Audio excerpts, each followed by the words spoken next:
నీ అబ్బా అనుకున్న సాధించేసావు కదా. ఎన్ని జన్మలెత్తిన కర్ణాలంటే నీకు దొరకడం.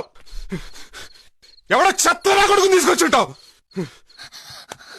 దా దా నువ్వేంటే బావా బావా నాడు పీక్ పీక్ తిన్నావు. ఇప్పుడు ఏమైపోయాడా బావా? ఏ అదంతా నాటకమా?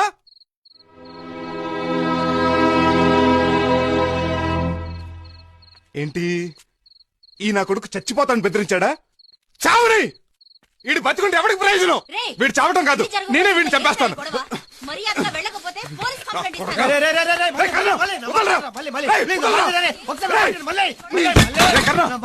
వీడు బతుకున్న రోజులు మీరు సుఖంగా ఉండలేరు. చెప్పి నేను బొక్కలోకి వెళ్తాను, అప్పుడు మీరు సుఖంగా బతకొచ్చురా.